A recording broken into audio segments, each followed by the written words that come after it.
అందరికీ good afternoon. First time మన channel చూసేవారైతే please subscribe చేసుకోండి. నేను ఈరోజు మీ ముందుకి ఇంకో ప్రోడక్ట్ తీసుకొనొచ్చాను. అది తీసుకొని కూడా దాదాపు 4 మంత్స్ అవుతుంది. అదేంటో చూసేద్దామా? డింగ్ డింగ్. రోజ్ ఫ్లవరా? రోజ్ ఫ్లవర్ తీసుకొని 4 మంత్స్ అవుతుంది. ఇప్పుడు నువ్వు వీడియో తీసి పెడతాను. ఇది మేము చూడాలి. అంతే కదా? అది కాదండి. నేను పూర్తిగా చెప్పేది వినాలి ఫస్ట్. ఇదేందో చూసేద్దామా? చూసేద్దాం రండి. డింగ్ డింగ్.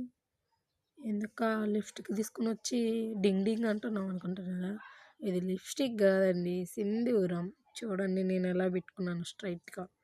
అలా పెట్టుకొని రాని వాళ్ళు ఉంటారని మన సబ్స్క్రైబర్స్లో. అది కాక ఇప్పుడు పెళ్ళిళ్ళ సీజన్, కొత్తగా పెళ్ళైన వాళ్ళు కూడా చాలా మంది ఉంటారు కదా, స్ట్రైట్గా బొట్టు పెట్టుకొని రాక నా బొట్టు బాగా పెట్టుకోవాలి, బొట్టు బాగా పెట్టుకోలేదు అనుకుంటారని నేను ఈ వీడియో తీస్తున్నాను. అందుకని దానికి తప్ప ఇంక దేనికి లేదండి. అందుకని ప్రోడక్ట్ నచ్చితే కామెంట్ బాక్స్లో కామెంట్ పెట్టండి, కోడ్ సెండ్ చేస్తాను. అంతే guys. Bye. See in the next video. Bye.